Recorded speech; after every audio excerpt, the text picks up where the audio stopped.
नमस्कार, मैं डॉक्टर रजनीश कुमार आप सभी का एक बार फिर से हार्दिक स्वागत करता हूँ। हिंदी साहित्य के इतिहास सीरीज के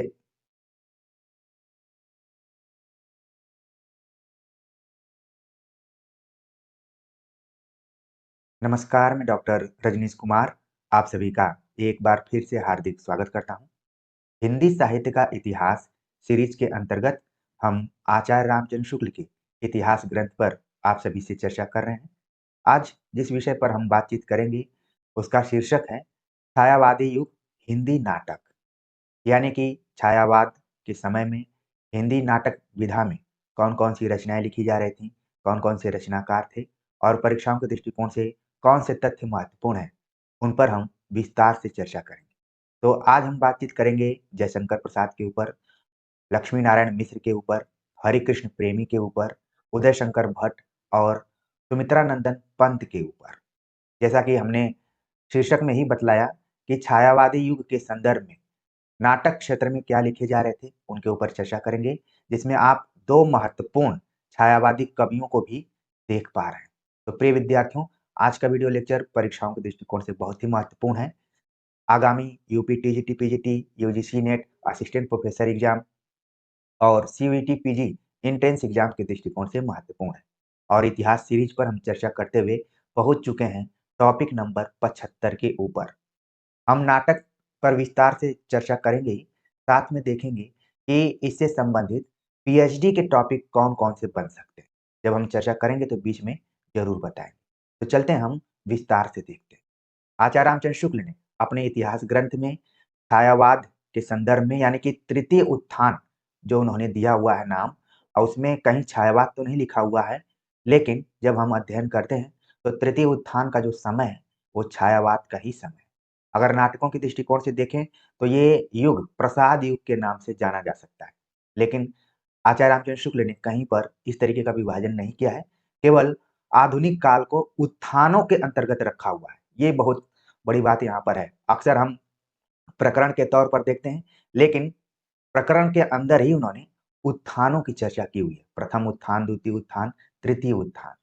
तो नाटक पर विचार करते हुए आचार्य रामचंद्र शुक्ल लिखते हैं, यद्यपि और देशों के समान यहाँ भी उपन्यासों और कहानियों के आगे नाटकों का प्रणयन बहुत कम हो गया है। फिर भी हमारा नाट्य साहित्य बहुत कुछ आगे बढ़ा है। नाटकों के बाहरी रूप रंग भी कई प्रकार के हुए हैं और अवयवों के विन्यास और आकार में भी वैचित्र्य आया हुआ है। ढांचों में जो विशेषता यूरोप के वर्तमान नाटकों में प्रकट हुई है, वह हिंदी के भी कई नाटकों में इधर दिखाई पड़ने लगी है। जैसे अंक के आरंभ और बीच में भी समय, स्थान तथा पात्रों के रूप रंग और वेशभूषा का बहुत सूक्ष्म ब्यौरे के साथ लंबा वर्णन। स्वगत भाषण की चाल भी अब उठ रही है। पात्रों के भाषण भी न अब बहुत लंबे होते हैं, न वाक्य वाले। ये बातें सेठ गोविंद दास जी तथा पंडित लक्ष्मी नारायण मिश्र के नाटकों में पाई जाएंगी। थिएटरों के कार्यक्रम में 2 अवकाशों के विचार से इधर 3 अंक रखने की प्रवृत्ति भी लक्षित हो रही है। 2-1 व्यक्ति अंग्रेजी में 1 अंक वाले आधुनिक नाटक देख उन्हीं के ढंग के 2-1 एकांकी नाटक लिखकर उन्हें बिल्कुल एक नई चीज कहते हुए सामने लाए। ऐसे लोगों को जान रखना चाहिए कि 1 अंक वाले कई उपरूपक हमारे यहाँ बहुत पहले से माने गए।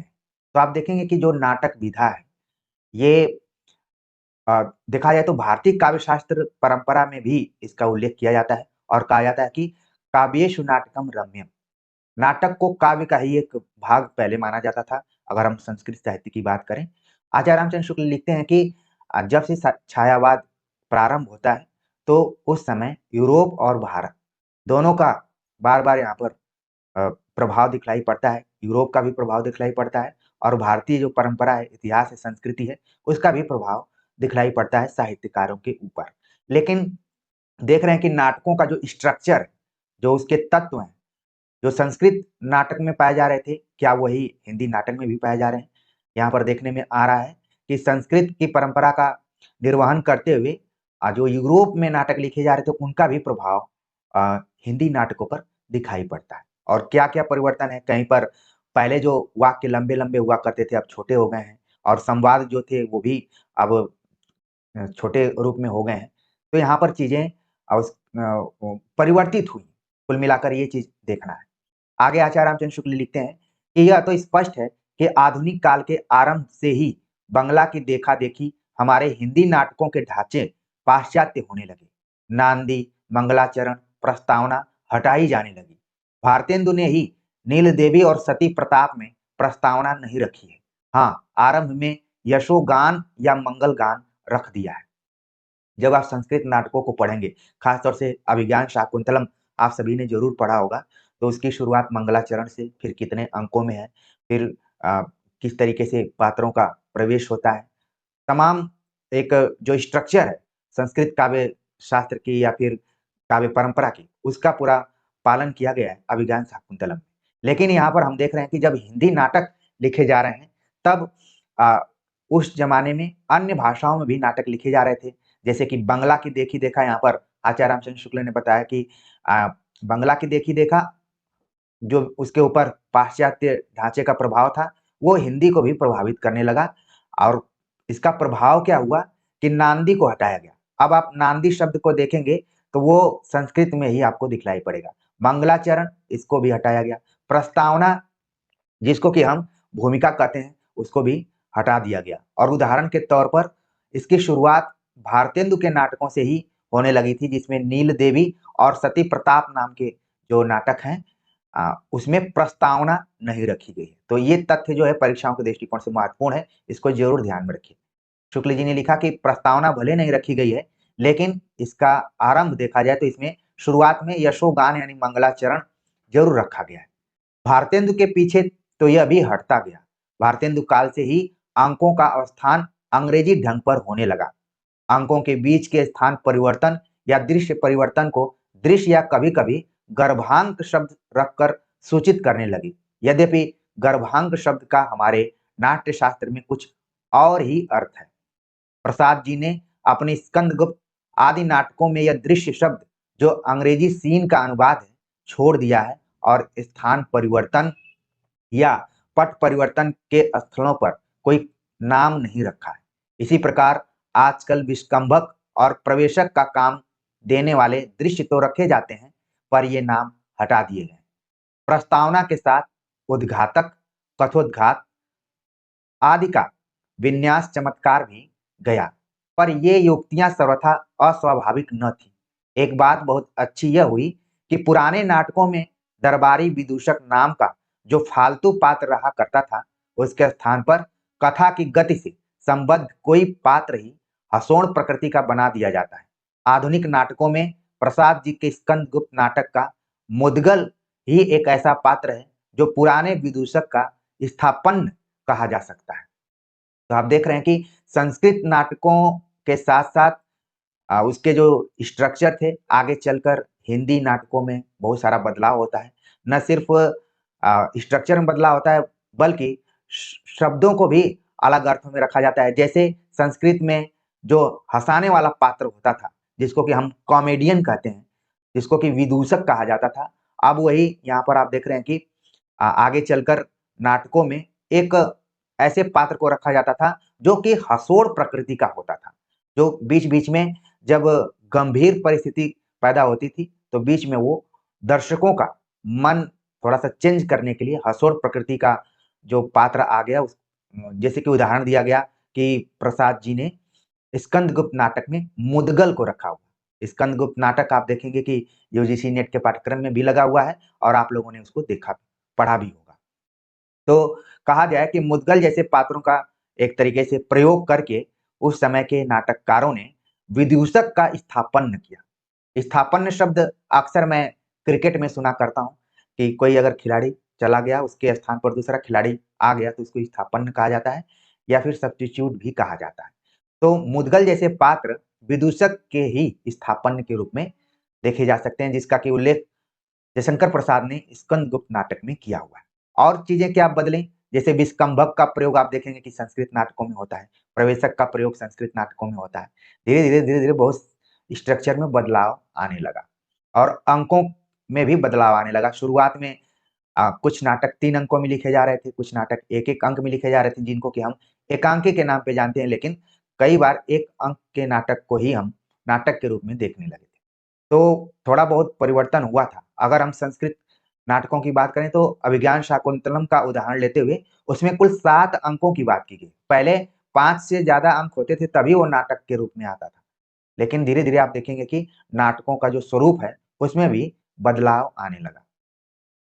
आगे लिखते हैं कि भारतीय साहित्य शास्त्र में नाटक भी काव्य के ही अंतर्गत माना गया है। अतः उसका लक्ष्य भी निर्दिष्ट शील स्वभाव के पात्रों को भिन्न-भिन्न परिस्थितियों में डालकर उनके वचनों और चेष्टाओं द्वारा दर्शकों में रस संचार करना ही रहा है।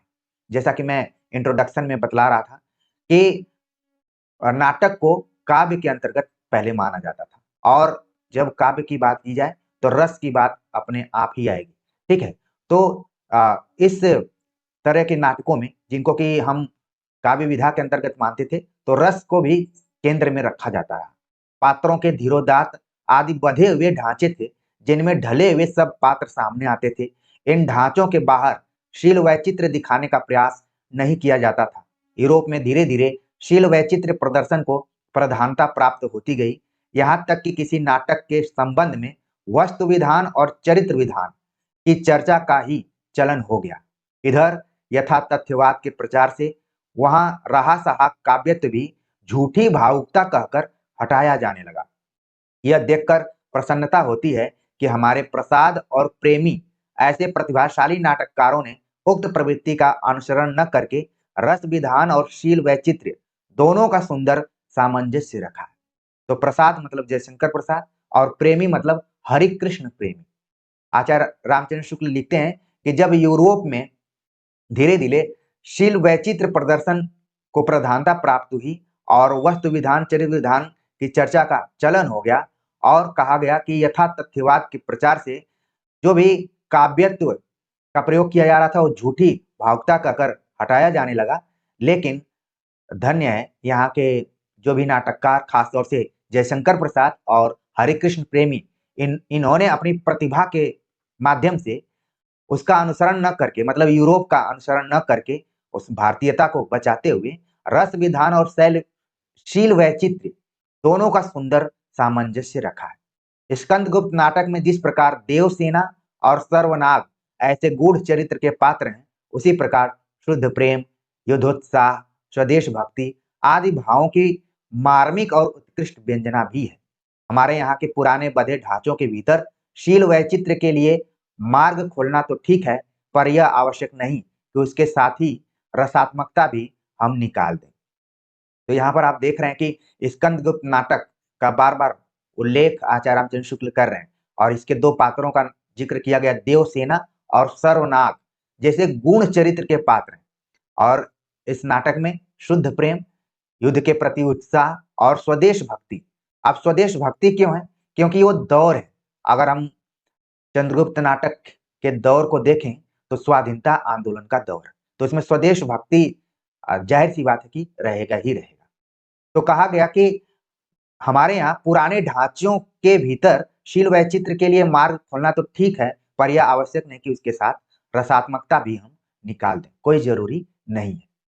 आगे लिखते हैं कि हिंदी नाटकों के स्वतंत्र विकास के लिए ठीक मार्ग तो यह दिखाई पड़ता है कि हम उनका मूल भारतीय लक्ष्य तो बनाए रहे, पर उनके स्वरूप के प्रचार के लिए और देशों की पद्धतियों का निरीक्षण और उनके कुछ बातों का मेल सफाई के साथ करते चले। अपने नाट्य शास्त्र के जटिल विधानों को ज्यों का त्यों लेकर हम आजकल चल नहीं सकते, पर उनका बहुत सा रंग रूप अपने नाटकों में ला सकते हैं, जिससे भारतीय परंपरा के प्रतिनिधि वे बने रह सकते हैं। जो भी भरत मुनि ने नाट्य शास्त्र में नाटक को लेकर बातें की हुई हैं, उनमें जो भी अच्छी चीजें हैं, उसको लेकर चलने की बात यहाँ पर आचार्य रामचंद्र शुक्ल कर रहे हैं और ये भी लिख रहे हैं कि भले यूरोप की नकल हम करें, लेकिन अगर उसमें भारतीयता का मेल रहे और वो मेल सफाई के साथ करते चलें, अच्छाई के साथ करते चलें, तो ज्यादा बेहतर रहेगा और इससे भारतीय परंपरा का प्रतिनिधित्व भी बना रहेगा। तो कुल मिलाकर एकदम से नकल के ऊपर आश्रित रहने की बात आचार्य रामचंद्र शुक्ल नहीं कर रहे हैं। यानी कि जो कुछ अपने देश का है, उसका भी यहाँ पर प्रयोग करना चाहिए, भारतीयता को बचाना चाहिए। इसीलिए आप देखेंगे कि उन्होंने जितने भी नाटक लिखे हैं, खासतौर से जयशंकर प्रसाद ने, उसमें आप देखेंगे कि भारतीयता को बचाने की कोशिश की गई है। आगे लिखते हैं कि रूपक और उपरूपक के जो बहुत से भेद किए गए हैं, उनमें से कुछ को हम आजकल भी चला सकते हैं। उनके दिए हुए लक्षणों में वर्तमान रुचि के अनुसार जो हेर-फेर चाहे कर लें, इसी प्रकार अभिनय की रोचकता बढ़ाने वाली जो युक्तियाँ हैं, जैसे उद्घातक, कथोद्घात, उनमें से कोई एक का आवश्यक रूपांतर के साथ और स्थान का बंधन दूर करके हम बनाए रख सकते हैं।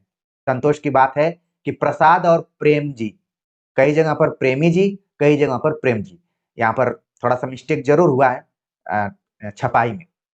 तो लिखते हैं कि संतोष की बात है कि प्रसाद जी और प्रेमी जी के नाटकों में इसके उदाहरण हमें मिलते हैं। जैसे कथोद्घात के ढंग पर एक पात्र के मुँह से निकले हुए शब्दों को लेकर दूसरे पात्र का यह प्रवेश। उदाहरण यहाँ पर दिया गया शर्वनाग और रामा के संवाद को लेकर। शर्वनाग, देख सामने सोने का संसार खड़ा है, रामा का प्रवेश। रामा, पामर, सोने की लंका राख हो गई। ये स्कंदगुप्त से लिया गया। सर्वनाग जहां एक तरफ कह रहा है कि सामने सोने का संसार खड़ा है, रामा उसके जवाब में करे कि सोने के संसार की बात कर रहे हो, सोने की लंका भी राख हो गई। ठीक है, तो ये संसार है क्या, एक तरीके से आप देख रहे हैं कि खत्म होने वाला। श्री कृष्ण हरि कृष्ण प्रेमी। अब यहाँ पर आप देख रहे हैं कि आचार्य रामचंद्र शुक्ल इसके पहले प्रेमी शब्द का प्रयोग एक से अधिक बार कर चुके हैं, लेकिन यहाँ पर पहली बार आप देख रहे हैं कि जिस व्यक्ति का प्रेमी उपनाम है, उसका पूरा नाम क्या है, वो है हरिकृष्ण। हरिकृष्ण प्रेमी के नाटकों में भी यह मिलता है। शिव साधना में देखिए, तो हरिकृष्ण प्रेमी का एक नाटक है शिव साधना। ये कई बार परीक्षाओं में पूछा जाता रहा है, इसको जरूर ध्यान में रखिए। तो एक उदाहरण यहाँ पर दिया गया है, संवाद है जीजा और सई बाई के बीच में। जीजा, हाँ, यह एक बाधा है। सई बाई का बालक संभाजी को लिए हुए प्रवेश। सई बाई, यह बाधा भी न रहेगी माँ जी। तो जैसे एक पात्र अभी यहाँ पर कुछ बोल रहा है, दूसरा पात्र प्रवेश करता है और फिर उसका उत्तर दे देता है। ये स्ट्रक्चर आप यहाँ पर देखिए कि उस जमाने के नाटकों में ऐसा प्रयोग किया जा रहा था। प्राचीन नाट्यशास्त्र भारतीय और यवन दोनों में कुछ बातों का, जैसे मृत्यु, वध, युद्ध दिखाना वर्जित था। आजकल भी आप देखते हैं कि कई बार फिल्मों में हम देखते हैं जब किसी का वध होता है तो या फिर हत्या होती है तो उस सीन को हटा दिया जाता है।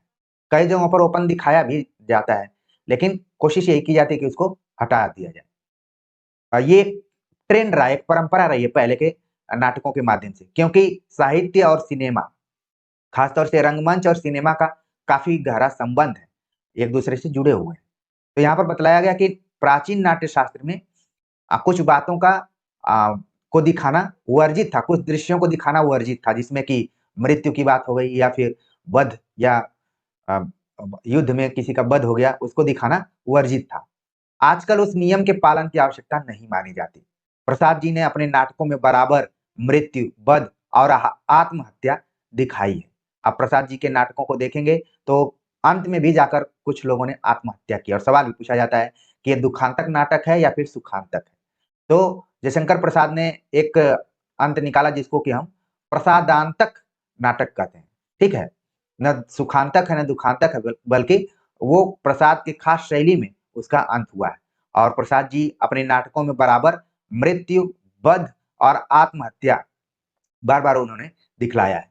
प्राचीन भारत और यवनान में ये निषेध भिन्न भिन्न कारणों से थे।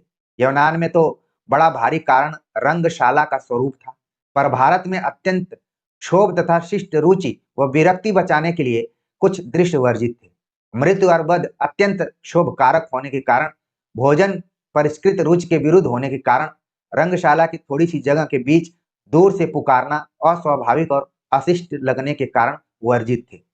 देश की परंपरागत सुरुचि के रक्षा के लिए कुछ व्यापार तो हमें आजकल भी वर्जित रखने चाहिए, जैसे चुंबन, आलिंगन। अब आप देखते हैं कि ये पूरा एकदम खुलकर होता है। आलिंगन और चुंबन अगर किसी सिनेमा में अगर रहे नहीं ना, तो सिनेमा चलता ही नहीं है। कई बार इसको हम सतही तौर पर बोलते हैं कि इसमें मसाला डालने की कोशिश की गई है। हालांकि उस जमाने में कहा गया कि देश की परंपरागत सुरुचि की रक्षा के लिए इन सभी चीजों को वर्जित रखा गया था कि ये नहीं दिखलाया जाएगा। और मुझे याद आता है कि बचपन के दिनों में जब भी हम लोग फ़िल्मों की बात करते थे और हीरो-हीरोइन अगर चुंबन आलिंगन का भी आता था, तो लोग देश की परंपरागत सुरुचि की रक्षा करते हुए बतलाते थे कि वो सब सही में नहीं कर रहे हैं। बीच में कोई न कोई पर्दा लगा हुआ है और शीशा लगा हुआ है। कुछ लोग बोलते थे कि हीरो इधर से आ रहा है और हीरोइन इधर से आ रहा है, किस कर रहे हैं। लेकिन अब ये सारी सच्चाइयाँ सामने पता चल जाती हैं कि ये सब रियल में ही है, क्योंकि वो एक तरीके से एक्टिंग। स्टेशन के प्लेटफॉर्म पर चुंबन आलिंगन चाहे यूरोप की सभ्यता के भीतर हो, पर हमारी दृष्टि में जंगलीपन या पशुत्व है। आचार्य रामचंद्र शुक्ल ने बताया कि भारत की जो परंपरा है, जो संस्कार है, जो संस्कृति है, वो अलग है, यूरोप की अलग है। यूरोप में जो भी नाटक लिखे जा रहे थे या रंगमंच पे अभिनीत किए जा रहे थे, वो वहाँ की परिस्थितियों के आधार पर किए जा रहे थे। अगर उसी को हूबहू नकल किया जाए, तो शायद भारतीयता में उसको जंगलीपन या पशुत्व कहा जाएगा। और स्टेशनों पर मुझे तो वाराणसी के स्टेशन याद आते हैं कि बचपन जब मैं बीए का विद्यार्थी था, तो मैं देखता था कि जो अंग्रेज हैं, वो तुरंत जाके चुंबन कर रहे हैं या फिर आलिंगन कर रहे हैं, जो कि हमारे तरफ उतना नहीं था। कई बार हम अपने 10वीं 12वीं के शिक्षकों के माध्यम से भी सुनते थे कि इस तरीके का यूरोप में होता है। तो हमारे लिए एक छोटा-मोटा एक सपने जैसा होता था कि होता होगा इधर। इधर तो ये सारी चीज़ें नहीं होती। ठीक है ना? तो लेकिन अब धीरे-धीरे चीज़ें चेंज हो रही हैं। जैसे-जैसे लोग शिक्षित हो रहे हैं, दूसरे देश की संस्कृति, हर एक देश की संस्कृति एक दूसरे को प्रभावित कर रही है, तो चीजें बदल रही हैं। ठीक है ना? देख रहे हैं आप कैसे नाटकों के रंगमंचीय या फिर अभिनीत करने के लिए कितनी छोटी-छोटी चीजों को यहाँ पर ध्यान में रखा जा रहा है कि क्या वर्जित है और क्या नहीं है। आगे लिखते हैं कि इस तृतीय उत्थान के बीच हमारे वर्तमान नाटक क्षेत्र में दो नाटककार बहुत ऊंचे स्थान पर दिखाई पड़े। स्वर्गीय जयशंकर प्रसाद जी और श्री हरि कृष्ण प्रेमी। ये बार-बार मैं इसको श्री कृष्ण बोल दे रहा हूँ। आप इनको ध्यान में रखिए, श्री हरि कृष्ण प्रेमी। 2 बताया उन्होंने कि तृतीय उत्थान में, और जब आचार्य रामचंद्र शुक्ल इस इतिहास ग्रंथ को लिख रहे हैं, अब वो लिख रहे हैं, सारी चीज़ें उनके सामने घटित होती हुई दिखाई दे रही हैं। 2 नाटककारों का ज़िक्र उन्होंने किया, जयशंकर प्रसाद और हरिकृष्ण प्रेमी की। लिखते हैं कि दोनों की दृष्टि ऐतिहासिक काल की ओर रही है। प्रसाद जी ने अपना क्षेत्र प्राचीन हिंदू काल के भीतर चुना और प्रेमी जी ने मुस्लिम काल के भीतर। ये कथन बहुत ही इंपॉर्टेंट है, क्योंकि जब भी तुलनात्मक तरीके के कथन आते हैं, तो पूरी संभावना बनती है कि परीक्षाओं में पूछे जा सकते हैं।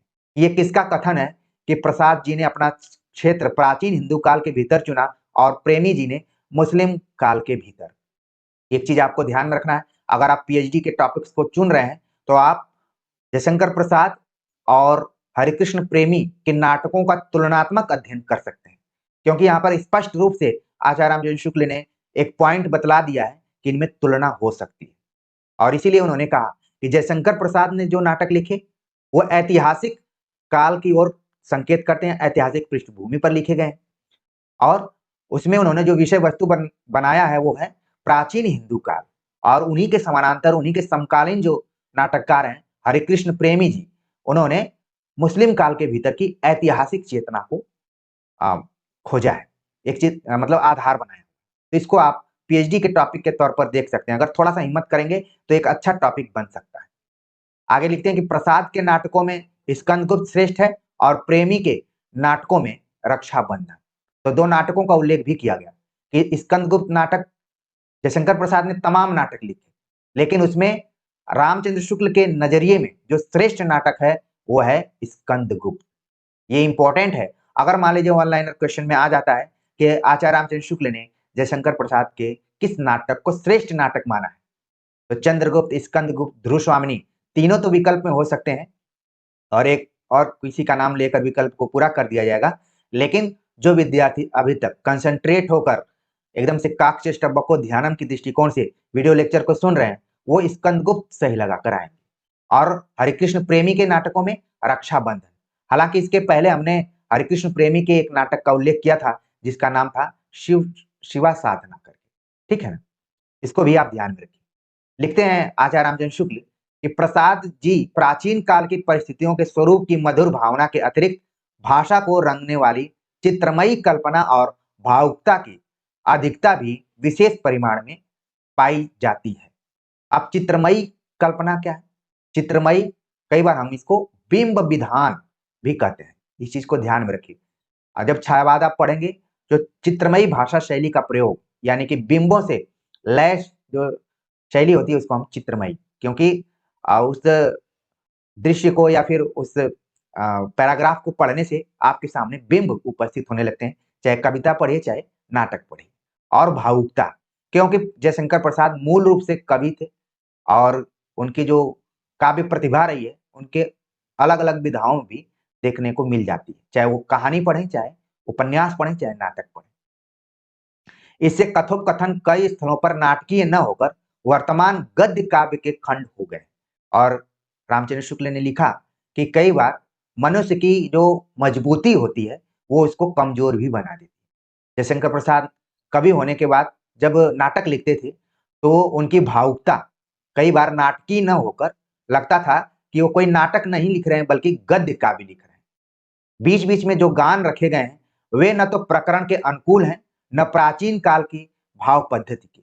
तो जयशंकर प्रसाद के नाटकों को पढ़ेंगे, चंद्रगुप्त को पढ़ेंगे, स्कंदगुप्त को पढ़ेंगे, तो इसमें गीत योजना भी प्रस्तुत की गई है। और प्रिय विद्यार्थियों, यूजीसी नेट की तैयारी कराते हुए हमने इन गीत योजनाओं पर चर्चा की हुई है। आप जरूर उन वीडियो लेक्चर को देखिए। तो यहाँ पर कहा गया कि जो उन्होंने गीत योजना की, आचार्य रामचंद्र शुक्ल के नजर में वो अनुकूल नहीं है और न ही प्राचीन काल की भाव पद्धति को ही वो सिद्ध करती है, बल्कि ये खुद जयशंकर प्रसाद का एक प्रयोग के तौर पर हो सकता है, क्योंकि वो कविता लिखते थे, इसलिए वो अपने काव्यमयी प्रतिभा को नहीं छोड़ पा रहे थे। वे तो वर्तमान काव्य की एक शाखा के प्रगीत मुक्तक लिरिक्स मात्र हैं। जो भी गीत योजनाएं की गई हैं, जैसे छायावाद में मुक्तक काव्य लिखे जा रहे थे, उसी की एक शाखा के रूप में आचार्य रामचंद्र शुक्ल ने देखा है। अपनी सबसे पिछली रचनाओं में त्रुटियां उन्होंने निकाल दी। चंद्रगुप्त और ध्रुवस्वामिनी इन दोषों से प्रायः मुक्त है, पर चंद्रगुप्त में एक दूसरा बड़ा भारी दोष आ गया है। वो कौन सा दोष आया हुआ है, उसको देख लेते हैं। उसके भीतर सिकंदर के भारत पहुंचने के कुछ पहले से लेकर सिल्लुकस की पराजय तक के 25 वर्ष के दीर्घकाल की घटनाएं लेकर कसी गई हैं, जो एक नाटक के भीतर नहीं आनी चाहिए। जो पात्र युवक के रूप में नाटक के आरंभ में दिखाई पड़े, वे नाटक के अंत में उसी रूप में सामने आते हैं। यह दोष तो इतिहास की ओर दृष्टि ले जाने पर दिखाई पड़ता है, अर्थात बाहरी, पर घटनाओं की अत्यंत सघनता का दोष रचना से संबंध रखता है। बहुत से भिन्न भिन्न पात्रों से संबद्ध घटनाओं के जुड़ते चलने के कारण बहुत कम चरित्रों के विकास का अवकाश रह गया है। पर इस नाटक में विन्यस्त वस्तु और पात्र इतिहास का ज्ञान रखने वालों के लिए इतने आकर्षक हैं कि उक्त दोषों की ओर ध्यान कुछ देर में जाता है। मुद्रा राक्षस से इसमें कई बातों की विशेषता है। पहली बात तो यह है कि इसमें चंद्रगुप्त केवल प्रयत्न के फल का भोक्ता कठपुतली भर नहीं, प्रयत्न में अपना क्षत्रिय भाग सुंदरता के साथ पूरा करने वाला है। नीति प्रवर्तन का भाग चाणक्य पूरा करता है। दूसरी बात यह है कि मुद्रा राक्षस में चाणक्य का व्यक्तित्व, उसका हृदय सामने नहीं आता। तेजस्विता, धीरता, प्रत्युत्पन्न बुद्धि और ब्राह्मण उचित त्याग आदि सामान्य गुणों के बीच केवल प्रतिकार की प्रबल वासना ही हृदय पक्ष की ओर झलकती है।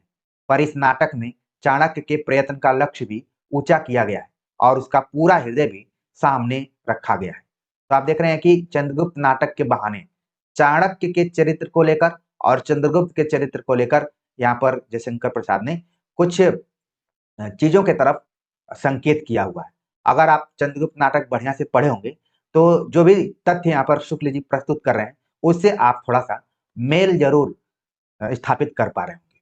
आगे लिखते हैं कि नाटकों का प्रभाव पात्रों के कथोपकथन पर बहुत कुछ अवलंबित रहता है। हरिकृष्ण प्रेमी के कथोपकथन प्रसाद जी के कथोपकथनों से अधिक नायकोपयुक्त हैं। उनमें प्रसंगानुसार बातचीत का चलता स्वाभाविक ढंग भी है और सर्व हृदय ग्राह पद्धति पर भाषा का मर्म व्यंजक अनूठापन भी।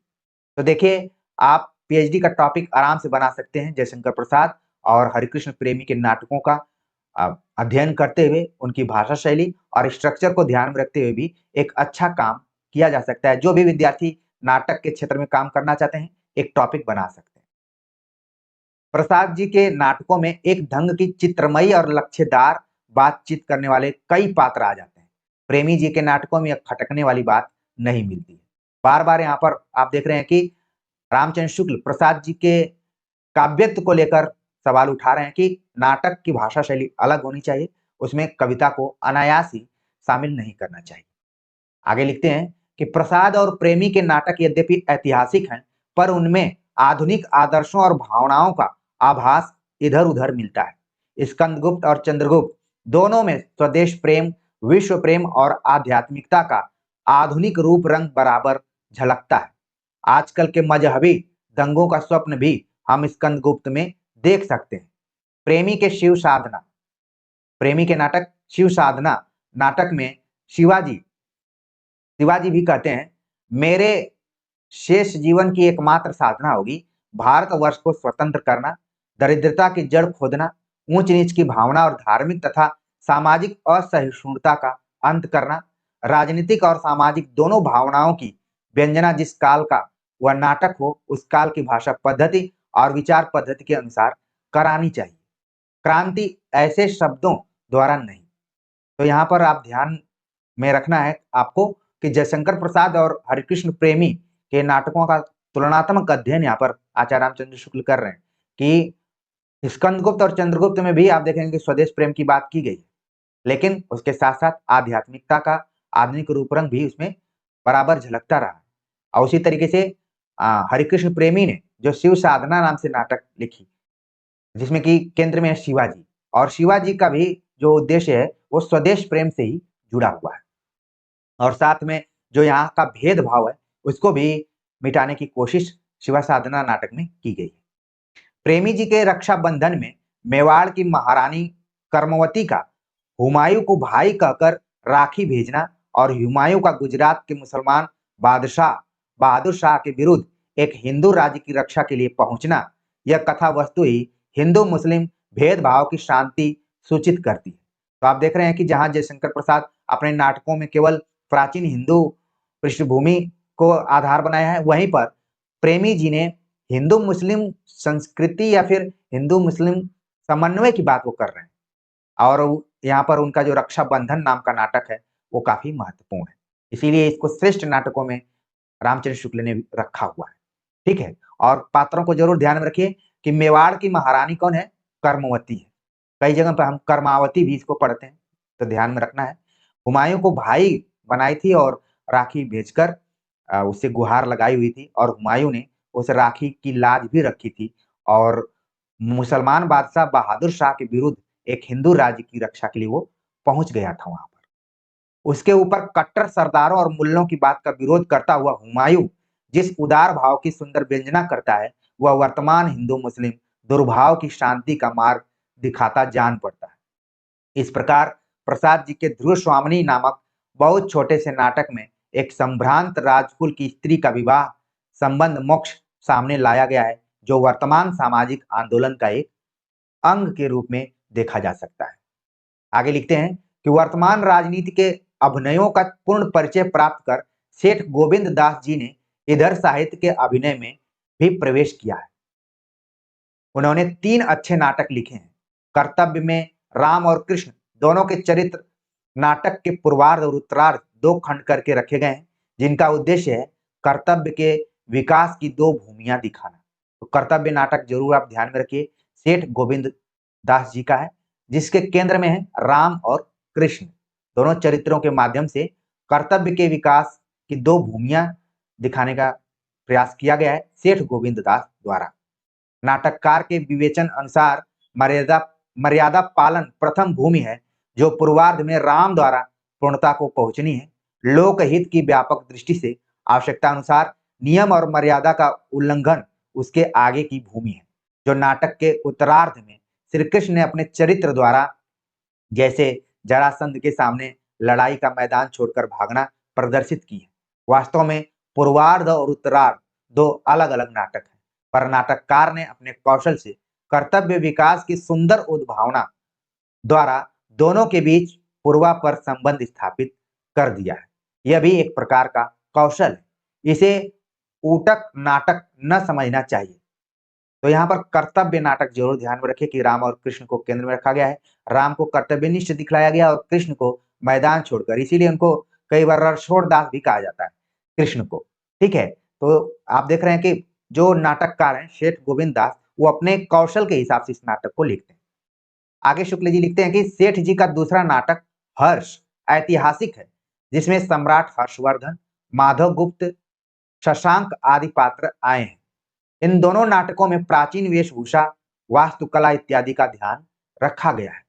प्रकाश नाटक में वर्तमान सामाजिक और राजनीतिक परिस्थितियों का चित्रण है। इन 3 नाटकों के वस्तु विन्यास और कथोपकथन में विशेष रूप से आकर्षित करने वाला अनूठापन नहीं है, पर इनकी रचना बहुत ठिकाने की है। तो सेठ गोविंद दास के तीनों नाटकों को जरूर ध्यान में रखिए। पहला हो गया कर्तव्य, ठीक है, दूसरा हर्ष और तीसरा आपने देखा कि प्रकाश। इसके बाद जिस नाटककार का उल्लेख आचार्य रामचंद्र शुक्ल करते हैं वो है पंडित गोविंद बल्लभ पंत। लिखते हैं कि पंडित गोविंद बल्लभ पंत भी अच्छे नाटककार हैं। उनका वरमाला नाटक जो मार्कंडेय पुराण की एक कथा लेकर निर्मित है, और आपको ध्यान में रखना है कि अभी हाल में यूजीसी नेट दिसंबर 2024 के एग्जाम में एक क्वेश्चन आया हुआ था कि वरमाला नाटक की कथा वस्तु क्या है। आपको याद आ गया होगा। तो प्रिय विद्यार्थियों, हम भले ही हिंदी साहित्य का इतिहास पढ़ रहे हैं, लेकिन मैं ऐसी चीज आप सभी को बतला रहा हूं कि अगर आप विश्वास करके और दृढ़ संकल्पित होकर आप पढ़ लिए तो आपको किसी भी परीक्षा में सफल होने से कोई रोक ही नहीं सकता। असफलता आपसे कोसों दूर रहेगी। तो थोड़ा सा आपको विश्वास करना है, क्योंकि यहाँ पर कोई मसालेदार चीज प्रस्तुत नहीं की जाती है, ठोस तरीके से प्रस्तुत की जाती है।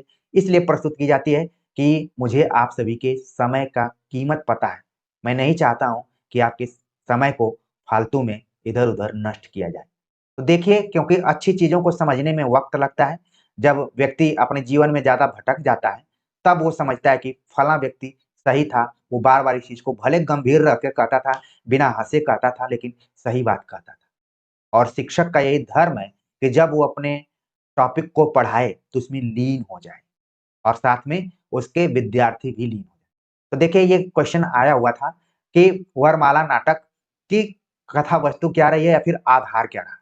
तो ध्यान में रखना है कि मार्कंडेय पुराण की एक कथा लेकर निर्मित है। बड़ी निपुणता से लिखा गया है।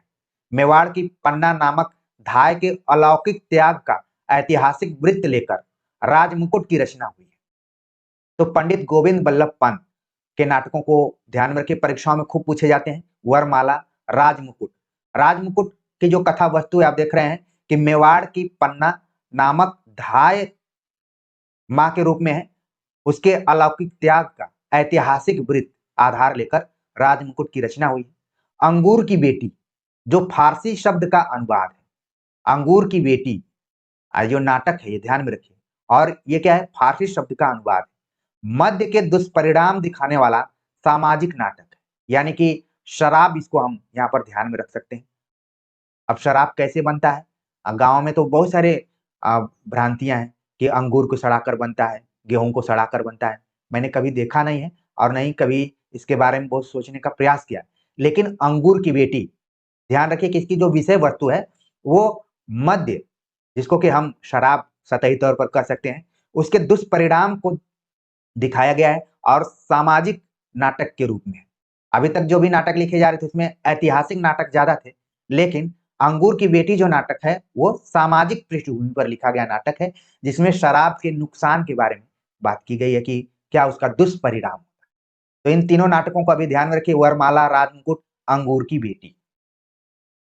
अगला आगे लिखते हैं आचार्य रामचंद्र शुक्ल कि कुछ हल्के ढंग के नाटकों में जिनसे बहुत साधारण पढ़े लिखे लोगों का भी कुछ मनोरंजन हो सकता है, स्वर्गीय पंडित बद्रीनाथ भट्ट के दुर्गावती, तुलसीदास आदि उल्लेख योग्य है।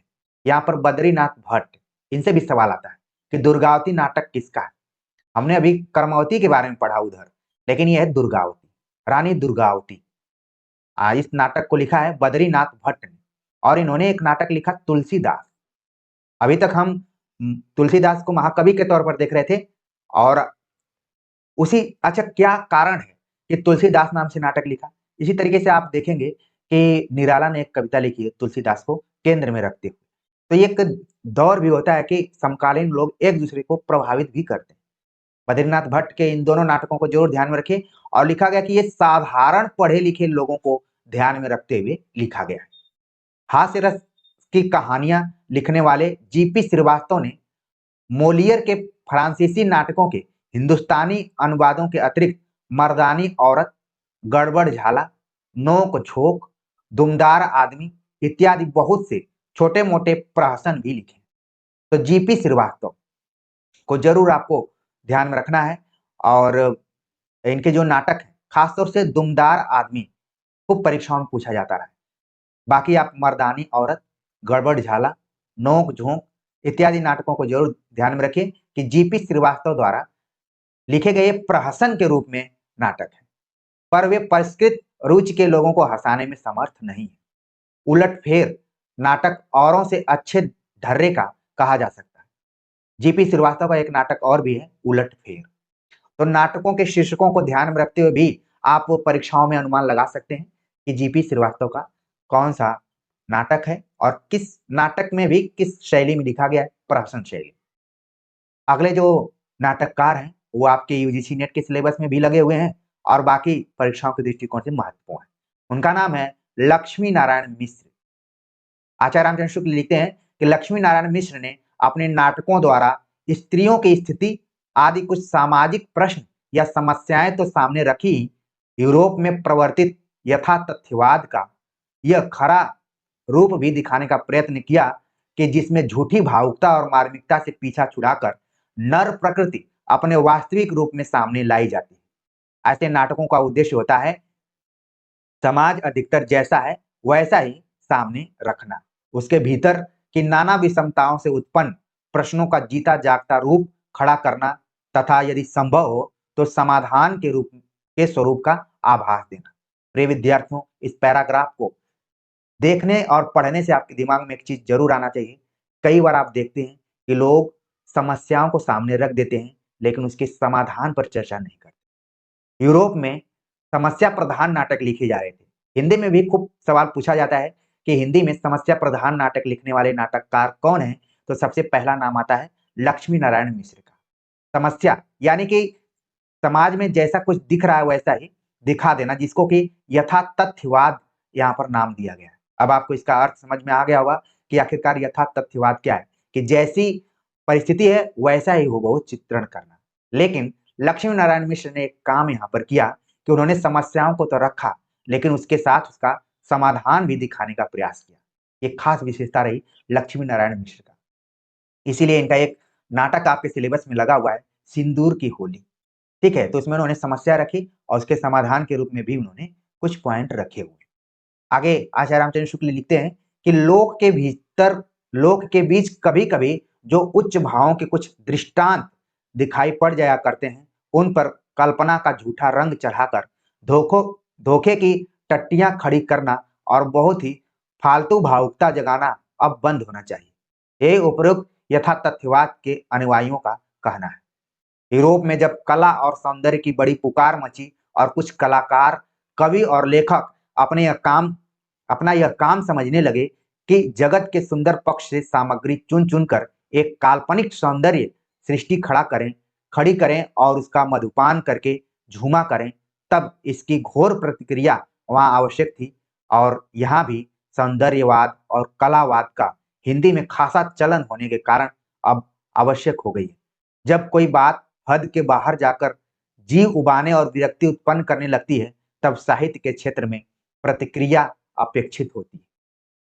साहित्य के क्षेत्र में प्रतिक्रिया कब आती है? आप देखेंगे कि स्वच्छंदतावाद, छायावाद, प्रगतिवाद, प्रयोगवाद, नई कविता, फिर इसके बाद विमर्शों में भी देखेंगे कि स्त्रीवाद, नारीवाद जिसको कहते हैं, दलित विमर्श, दलित साहित्य जिसको कहते हैं, आदिवासी। अब जब किसी चीज में बहुत हद हो जाती है तो वहां पर प्रतिक्रिया होने लगती है। अब तो कई जगहों पर आपने देखा होगा, बहुत सारे पुरुष पिछले सालों में आत्महत्या भी किए, तो लोगों ने कहा कि अब पुरुष विमर्श या फिर जिस तरीके से महिला आयोग है उसी तरीके से पुरुष आयोग का भी गठन होना चाहिए। तो जब कोई चीज हद पे पहुंच जाती है तब वहां पर प्रतिक्रिया होना शुरू हो जाती है। और आचार्य रामचंद्र शुक्ल का यह कथन काफी महत्वपूर्ण है कि जब कोई बात हद के बाहर जाकर जी उबाने के और विरक्ति उत्पन्न करने लगती है तब साहित्य के क्षेत्र में प्रतिक्रिया अपेक्षित होती है। यूरोप के साहित्य क्षेत्र में एकांगदर्शिता इतनी बढ़ गई कि किसी न किसी हद पर जाकर कोई न कोई वाद बराबर खड़ा होता रहा और आगे बढ़ चलता है। उसके थोड़े ही दिनों पीछे बड़े वेग से उसकी प्रतिक्रिया होती है, जिसकी धारा दूसरी हद की ओर बढ़ती है। अतः यूरोप के किसी वाद को लेकर चिल्लाने वालों को यह समझ रखना चाहिए कि उसका बिल्कुल उल्टा वाद भी पीछे लगा आ रहा है। आचार्य रामचंद्र शुक्ल आगाह कर रहे हैं कि अगर एक वाद चल रहा है तो ये मानकर चलिए कि उसकी प्रतिक्रिया में एक दूसरा वाद आना ही आना है। तो उदाहरण के लिए आप देखेंगे कि छायावाद, हालावाद, प्रगतिवाद, प्रयोगवाद, ये तो खास तौर से वाद, आप इन वादों से परिचित ही होंगे। आगे लिखते हैं कि प्रतिक्रिया के रूप में निकली हुई साहित्य की शाखाएं प्रतिक्रिया का रोष ठंडा होने पर धीरे धीरे पलटकर मध्यम पथ पर आ जाती है। कुछ दिनों तक वे केवल चिढ़ाती सी जान पड़ती हैं, पीछे शांत भाव से सामंजस्य के साथ चलने लगती हैं। भावुकता भी जीवन का एक अंग है। साहित्य की किसी शाखा से हम उसे बिल्कुल हटा तो सकते नहीं। हाँ, यदि वह व्याधि के रूप में फिल पांव की तरफ बढ़ने लगे तो उसकी रोकथाम आवश्यक है। व्याधि मतलब रोग की तरह वो बढ़ने लगे तो जाहिर सी बात है कि जैसे हम रोग को कम करने के लिए रोकथाम का प्रयोग करते हैं, वैसे ही भावुकता भी अगर ज्यादा बढ़ने लगे तो उसको कंट्रोल करना चाहिए। कई बार लोगों की भावुकता का मिसयूज भी करते हैं। आपने इसको अपने व्यवहारिक जीवन में देखा भी होगा। आगे लिखते हैं कि नाटक का जो नया स्वरूप लक्ष्मी नारायण जी यूरोप से लाए हैं उसमें काव्यत्व का अवयव भरसक नहीं आने पाया है। उनके नाटकों में न चित्रमय और भावुकता से लदे भाषण है और न गीत या कविताएं। खरी खरी बात कहने का जोश कहीं कहीं अवश्य है। इस प्रणाली पर उन्होंने कई नाटक लिखे हैं, जैसे मुक्ति का रहस्य, सिंदूर की होली, राक्षस का मंदिर, आधी रात। एक चीज आप देखेंगे कि लक्ष्मी नारायण मिश्र के नाटकों का जो शीर्षक है वो बड़ा अलग ढंग का है। मुक्ति का रहस्य। किसका रहस्य? मुक्ति का रहस्य। किसकी होली? होली तो सामान्य तौर पर हम अलग अलग रंगों से खेलते हैं, लेकिन यहाँ पर सिंदूर की होली। किसका मंदिर? राक्षस का मंदिर। मंदिर तो हमने भगवान लोगों का देखा, ईश्वर का देखा, लेकिन राक्षस का मंदिर। कैसी रात? आधी रात। नाटकों का नाम आप देखिए, इनके शीर्षक बड़े ही रोचक ढंग के, और उम्मीद है कि इसी तरीके से आप याद भी कर लेंगे। मुक्ति का रहस्य, लक्ष्मी नारायण मिश्र। सिंदूर की होली, यूजीसी नेट के सिलेबस में है, लक्ष्मी नारायण मिश्र। राक्षस का मंदिर, लक्ष्मी नारायण मिश्र। आधी रात, लक्ष्मी नारायण मिश्र। आगे लिखते हैं कि समाज के कुत्सित, विभत्स और पाखंडपूर्ण अंशों के चटकीले दृश्य दिखाने के लिए पांडे बेचन शर्मा उग्र ने छोटे छोटे नाटकों या प्रासनों से भी काम लिया है। एक चीज आप देखेंगे कि पांडे बेचन शर्मा उग्र का जब भी नाम आता है तो रामचंद्र शुक्ल उनका चित्रण जो करते हैं उसमें पाखंडपूर्ण अंशों का और चटकीले दृश्यों का जैसे शब्दों का प्रयोग वो जरूर करते हैं। तो पांडे बेचन शर्मा उग्र की चर्चा आप देख रहे हैं कि उपन्यासकार के तौर पर भी की गई, इसके बाद कहानीकार के तौर पर भी की गई, और यहाँ पर नाटक भी उन्होंने लिखे, और ज्यादातर उनके नाटकों में प्रहसन का समावेश है, जिसमें आप देख रहे हैं कि चुंबन और चार बेचारे, संपादक, अध्यापक, सुधारक, प्रचारक इसलिए लिखे गए हैं। चार बेचारे कौन कौन है? संपादक हैं, अध्यापक हैं, सुधारक हैं और प्रचारक हैं। बड़ी अच्छी बात यहाँ पर आ, लिखा है पांडे बेचन शर्मा उग्र। उस समय संपादन का जो भी तमाम पत्र पत्रिकाएं निकल रही थी छायावाद के समय में भी, ठीक है, तो संपादकों का क्या उस समय स्थिति थी, अध्यापकों की क्या स्थिति थी, जो सुधारक लोग थे, समाज सुधारक कर रहे थे, और जो प्रचारक लोग थे। ये विषय वस्तु आप देख रहे हैं, आप कितना भी नोट्स पढ़ लेंगे, कितना भी कोचिंग ज्वाइन कर ले, लेकिन इस तरीके से आप देख रहे हैं कि बारीकी से शायद तभी टीचर बताते हैं जब ये प्रश्न परीक्षाओं में आ जाता है। दो तरीके के टीचर होते हैं।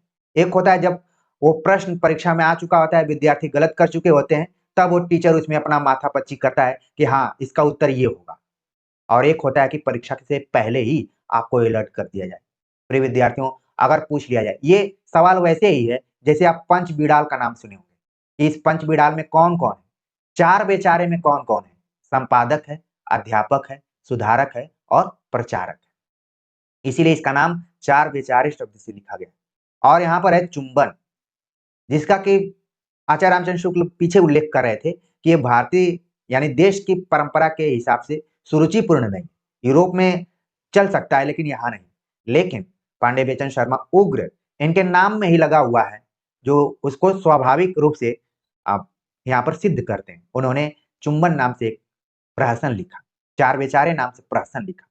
इसके अतिरिक्त उन्होंने लिखा महात्मा ईसा के फेर में तो वो नाहक पड़े। तो ये आप कुछ यहाँ पर ध्यान रखिए, ये सभी जो तथ्य हैं आते रहते हैं परीक्षाओं में। महात्मा ईसा नाम से कौन लिखा नाटक, या फिर चुंबन, या फिर चार बेचारे। पांडे बेचन शर्मा उग्र के बाद जिस नाटककार का उल्लेख है उनका नाम है उदय शंकर भट्ट।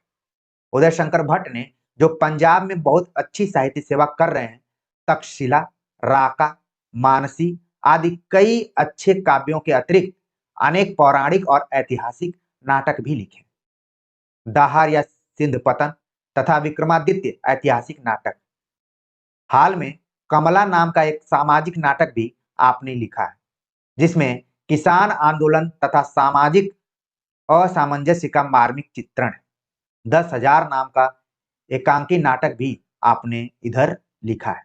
यानी कि जब आचार्य रामचंद्र शुक्ल लिख रहे हैं तब उदय शंकर भट्ट की रचनाएं प्रकाशित हो रही हैं या फिर चर्चा में आ रही हैं। तो इसीलिए यहाँ पर आप देखेंगे आचार्य रामचंद्र शुक्ल के जो काल का संबोधन है वो वर्तमान काल में, मानो कि आज के समय में वो लिख रहे हैं।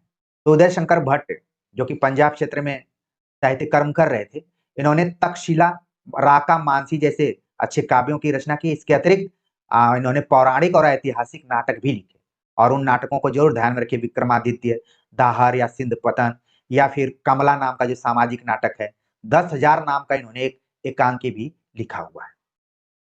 आगे बात करते हैं। भट्ट जी की कला का पूर्ण विकास पौराणिक नाटकों में दिखाई पड़ता है। पौराणिक क्षेत्र के भीतर से वे ऐसे पात्र ढूंढकर लाए हैं जिनके चारों ओर जीवन की रहस्यमयी विषमताएं बड़ी गहरी छाया डालती हुई सामने आती। ऐसी विषमताएं जो वर्तमान समाज को भी क्षुब्ध करती हैं। जैसे अंबा नाटक में भीष्म द्वारा हरी हुई अंबा की जन्मांतर व्यापिनी प्रतिकार वासना का के अतिरिक्त स्त्री पुरुष संबंध की वह विषमता भी सामने आती है, जो आजकल के महिला आंदोलन की तह में वर्तमान है। बार बार एक चीज देख रहे हैं कि उस समय महिला आंदोलन को भी बार बार उल्लिखित कर रहे हैं आचार्य रामचंद्र शुक्ल। तो क्यों नहीं हम उदय शंकर भट्ट के नाटकों में स्त्री विमर्श के दृष्टिकोण से भी चर्चा कर सकते हैं। विद्यार्थी बार बार पीएचडी टॉपिक्स के बारे में चर्चा करते हैं। यहाँ पर मैंने सूत्र एक दे दिया है कि अगर आप चाहें तो उदय शंकर भट्ट के नाटकों का स्त्री विमर्श के दृष्टिकोण से मूल्यांकन कर सकते हैं, चाहे वो अंबा नाटक हो। ठीक है, इसके बाद आप देख रहे हैं मत्स्य गंधा, एक भाव नाट्य या पदबद्ध नाटक है। उसमें जीवन का रूप सामने आता है जो ऊपर से सुखपूर्ण दिखाई पड़ता है, पर जिसके भीतर न जाने कितनी उमंगों और मधुर कामनाओं के ध्वंस की विषाद धारा यहां से वहां तक छिपी मिलती है। विश्वामित्र भी इसी ढंग का एक सुंदर नाटक है। चौथा नाटक सगर विजय भी उत्तम है। पौराणिक सामग्री का जैसा सुंदर उपयोग भट्ट जी ने किया है वैसा कम देखने में आता है। अब जब इस तरीके के कथन आ जाएंगे तो आप कंफ्यूज हो जाएंगे कि ये किस भट्ट के बारे में बात की जा रही है। और वैसे तो साहित्य में उदय शंकर भट्ट के साथ साथ बालकृष्ण भट्ट का भी नाम खूब चलता है। तो यहाँ पर यह बात की गई कि पौराणिक सामग्री का जैसा सुंदर उपयोग भट्ट जी ने किया है वैसा कम देखने में आता है। ये बात आचार्य रामचंद्र शुक्ल ने उदय शंकर भट्ट के बारे में कही हुई है। आगे लिखते हैं कि ऐतिहासिक नाटक रचना में जो स्थान प्रसाद और प्रेमी का है, पौराणिक रचना में वही स्थान भट्ट जी का है। तो ये दोनों कथन आप देख रहे हैं कि परीक्षाओं के दृष्टिकोण से महत्वपूर्ण है। जरूर ध्यान में रखिए कि आचार्य रामचंद्र शुक्ल का ये कथन है। तो देखिए पीएचडी के टॉपिक्स लगातार आपको नाटक पढ़ते हुए मिल रहे हैं। बस जरूरत यह है कि किताबों को इकट्ठा कीजिए, उसको पढ़िए और कॉन्फिडेंस के साथ जाकर वाइवा दीजिए। हालांकि आजकल के वाइवा भी संदेह के घेरे में रहते हैं, वाइवा पर ही पूरा एडमिशन नहीं होता है। हालाँकि जब हमने एमफिल पीएचडी किया तो उस ज़माने में चीज़ें अलग थी, खासतौर से जवाहरलाल नेहरू यूनिवर्सिटी तमाम विश्वविद्यालयों में अलग था। वहाँ पर प्रतिभाओं को भी ध्यान में रखा जाता था। लेकिन जब से ये डायरेक्ट इंटरव्यू शुरू हुए, तब से इन पर थोड़ा-सा संदेह तो किया ही जा सकता है। फिर भी अगर आप कॉन्फिडेंट हैं, तो वो उसको छिपाना नहीं। आगे अगर बात करें अगले जो नाटककार हैं, उनका नाम है जगन्नाथ प्रसाद मिलिंद। तो उपनाम है यहाँ पर मिलिंद एक शब्द आया हुआ है। मिलिंद का अर्थ आप लोग जानते ही हैं क्या है? आप लोगों के लिए मैं होमवर्क दे रहा हूँ कि मिलिंद का मतलब क्या होता है। हिंदी व्याकरण भी हम साथ-साथ पढ़ रहे हैं, बस पढ़ने का नज़रिया होना चाहिए। जगन्नाथ प्रसाद मिलिंद ने महाराणा प्रताप का राज्याभिषेक से लेकर अंत तक का वृत्त लेकर प्रताप प्रतिज्ञा नाटक की रचना की है। स्वर्गीय राधा कृष्ण दास के प्रताप नाटक का आरंभ मान सिंह के अपमान से होता है, जो नाट्य कला की दृष्टि से बहुत ही उपयुक्त है। परिस्थितियों को प्रधानता देने में भी मिलिंद जी का चुनाव उतना अच्छा नहीं है। कुछ ऐतिहासिक त्रुटियां भी हैं, लेकिन परीक्षा के दृष्टिकोण से प्रताप प्रतिज्ञा नाम का नाटक जरूर ध्यान में रखिए कि जगन्नाथ प्रसाद मिलिंद द्वारा लिखा गया। हालांकि इसके पहले आप लोगों ने देखा कि जो राधा कृष्णदास हैं, इन्होंने एक नाटक लिखा था महाराणा प्रताप, ठीक है? तो उसी को कुछ एक तरीके से नए ढंग से लिखने का प्रयास जगन्नाथ प्रसाद मिलिंद ने किया है। अगले जो नाटककार हैं उनका नाम है चतुरसेन शास्त्री। ने उपन्यास और कहानियां तो लिखी, नाटक की ओर भी हाथ बढ़ाया। अपने अमर राठौर और उत्सर्ग नामक ऐतिहासिक नाटकों में उन्होंने कथा वस्तु को अपने अनुकूल गढ़ने में निपुणता अवश्य दिखाई है, पर अधिक ठोक पीट के कारण कहीं-कहीं ऐतिहासिकता और कहीं-कहीं घटनाओं की महत्ता भी झड़ गई। यानी किसी चीज को आप ठोकिए तो इसमें से जरूर कोई न कोई गर्दा या फिर इस तरीके की सामग्री निकलेगी जो झड़ने वाली रहेगी, वो झड़ जाएगा। तो यहाँ पर रामचंद्र शुक्ल ने चतुरसेन शास्त्री के बारे में बतलाया कि वो उपन्यास और कहानी तो लिखे, लेकिन नाटक की तरफ भी हाथ आजमाया। अमर राठौर नाम से उन्होंने नाटक लिखा और उत्सर्ग परीक्षाओं में आते रहे, इनको जरूर ध्यान में रखिए। और ये नाटक भले ऐतिहासिक पृष्ठभूमि पर लिखे गए हों, लेकिन कहीं-कहीं पर घटनाओं की महत्ता भी इसमें दिखलाई पड़ती है और अगर अधिक अच्छे से मूल्यांकन किया जाए, तो थोड़ा-सा ये रामचंद्र शुक्ल को निराश करता है। कई बार ना व्यक्ति के मन उनका परिवर्तन भी होता है, लेकिन उस ज़माने में जब शुक्ल जी लिख रहे थे, तो चतुरसेन शास्त्री के नाटक इनको बहुत अच्छे नहीं दिखे। आगे वो जिस नाटककार की बात करेंगे वो है सुमित्रा नंदन पंत। लिखते हैं कि अंग्रेजी कवि शैली के ढंग पर सुमित्रा नंदन पंत ने कवि कल्पना को दृश्य रूप देने के लिए ज्योत्सना नाम से एक रूपक लिखा है। ज्योत्सना नाम से इन्होंने एक रूपक लिखा, कौन? सुमित्रा नंदन पंत। और किससे प्रभावित रहे हैं? अंग्रेजी के कवि शैली से। पर शैली का रूपक प्रोमेथस अनबाउंड तो आदि दैविक शासन से मुक्ति और जगत के स्वातंत्र का एक समन्वित प्रसंग लेकर चला है। उसमें पृथ्वी, वायु आदि आदि भौतिक देवता अपने निज के रूप में आए, किंतु ज्योत्सना बहुत दूर तक केवल सौंदर्य चयन करने वाली कल्पना, मनुष्य के सुख विलास की भावना के अनुकूल चमकती उषा, सुरभित समीर, चटकती कलियां, कलरव करते विहंग आदि को अभिनय के लिए मनुष्य के रंगमंच पर जुटाने में प्रवृत्त है। तो एक चीज आप देख रहे हैं कि जो सुमित्रा नंदन पंत की कविताओं की विशेषताएं, वही इनके नाटकों में भी दिखलाई पड़ रही हैं, खासतौर से जो ज्योत्सना नाटक।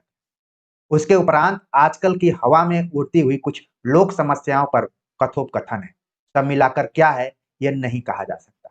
ज्योत्सना नाटक खुद आचार्य रामचंद्र शुक्ल को भी समझ में नहीं आया। इनको लगा कि आचार्य रामचंद्र शुक्ल को लगा कि ऐसा लग रहा है कि सुमित्रा नंदन पंत की हम कविता ही पढ़ रहे हैं। मुझे याद आता है कि प्रसिद्ध कॉमेडियन कपिल शर्मा की कुछ फ़िल्में आई हुई थी बीच में, तो जो फ़िल्म देखने वाले लोग थे, हमने भी उन फ़िल्मों को देखा, तो लोग कह रहे थे कि हमें यही लग रहा था कि कॉमेडी नाइट विद कपिल ही देख रहे हैं। कई बार कुछ व्यक्ति होते हैं, खास चीज़ों के लिए फ़ेमस हो जाते हैं, भले वो अपने उस चीज़ से अपने को अलग करने की कोशिश करें, लेकिन जो दर्शक हैं, जो दर्शकों के बीच में इमेज होती है, वो हमेशा बरकरार रहती है, कितना भी आप कोशिश कर लीजिए। तो आप चाहे जयशंकर प्रसाद को देखिए, सुमित्रानंदन पंत को देखिए, उनके अंदर का जो कवित्व है, उनकी दूसरी रचनाओं में भी दिखलाई पड़ जाता है। आगे आचार्य रामचंद्र शुक्ल लिखते हैं कि श्री कैलाश नाथ भटनागर का भीम प्रतिज्ञा भी विद्यार्थियों के योग्य अच्छा नाटक है। तो भीम प्रतिज्ञा कभी भी चमत्कृत कर देने के लिए क्वेश्चन पूछा जा सकता है कि किसका है, कैलाश नाथ भटनागर का। आगे शुक्ल जी लिखते हैं कि एकांकी नाटक का उल्लेख आरंभ में हो चुका है। यह कहा जा चुका है कि किस प्रकार पहले पहल दो एक व्यक्ति उसे भारतीय नाट्य साहित्य में एक अश्रुतपूर्व वस्तु समझते हुए लेकर आए। अब इधर हिंदी के कई अच्छे कवियों और नाटककारों ने भी कुछ एकांकी नाटक लिखे हैं, जिनका एक अच्छा संग्रह आधुनिक एकांकी नाटक के नाम से प्रकाशित हुआ है। इसमें श्री सुदर्शन, राम कुमार वर्मा, भुवनेश्वर, उपेंद्र नाथ अश्क, भगवती चरण वर्मा, धर्म प्रकाश आनंद, उदय शंकर भट्ट के क्रमशः राजपूत की हार, 10 मिनट, स्ट्राइक, लक्ष्मी का स्वागत, सबसे बड़ा आदमी, 3 तथा 10,000 नाम के नाटक संग्रहित है। तो एक चीज आपको यहाँ पर समझना है कि राजपूत की हार, ये देखिए बड़ा कंट्रोवर्शियल यहाँ पर शीर्षक दिया गया है, ठीक है ना। आज इस शीर्षक को लोग नहीं मानेंगे, लेकिन श्री सुदर्शन ने जीत की हार नाम से एक कहानी लिखी है। जीत की हार है कि हार की जीत है, ठीक है। इसी तरीके से इनका टॉपिक रहता रहा है हमेशा, ठीक। हार की जीत है श्री सुदर्शन, और ये कहानी आप लोगों ने पढ़ा भी होगा। तो राजपूत की हार, राम कुमार वर्मा ने क्या लिखा, 10 मिनट, भुवनेश्वर ने स्ट्राइक, उपेंद्र नाथ अश्क ने लक्ष्मी का स्वागत, ठीक है। भगवती चरण वर्मा ने सबसे बड़ा आदमी, धर्म प्रकाश ने दीन, और उदय शंकर भट्ट के एकांकी का प्रयोग पहले ही बताया जा चुका है नाम कि 10,000। तो इसको जरूर ध्यान रखिए, देखने में लग रहा है, इसको इग्नोर आपको नहीं करना है, इसको नोट कर लेना है अपने समझने के दृष्टिकोण से। आगे लिखते हैं, हिंदी के कुछ प्रसिद्ध कवियों और उपन्यासकारों ने भी, जैसे मैथिली शरण गुप्त, वियोगी हरि, माखनलाल चतुर्वेदी, प्रेमचंद, विश्वंभर नाथ शर्मा कौशिक, सुदर्शन, नाटक की ओर हाथ बढ़ाया, पर उनका मुख्य स्थान कवियों और उपन्यासकारों के बीच ही रहा है, ठीक है। तो प्रेमचंद के तो आपको नाटक ध्यान में आ गए होंगे, ठीक। प्रेम की बेदी, या फिर इनका नाटक है संग्राम, इस तरीके से नाटक है। मौलिक नाटकों के अतिरिक्त संस्कृत के पुराने नाटकों में से भास के स्वप्नवासव दत्ता, अनुवाद सत्य जीवन वर्मा, पंचरात्र, मध्यम वायोग, प्रतिज्ञा यौवंत रायण, अनुवाद ब्रज जीवन दास, प्रतिमा बलदेव शास्त्री इसका अनुवाद किए, दिंगनाथ के कुंदमाला नाटक अनुवाद बागेश्वर विद्यालंकार के अनुवाद भी हिंदी में हुए। यानी कि मौलिक नाटकों के अतिरिक्त जो काम भारतीय हिंदी युग में अनुवाद के माध्यम से किए जा रहे थे, वो धीरे धीरे समानांतर चल रहा है, अनुवाद हो रहे थे।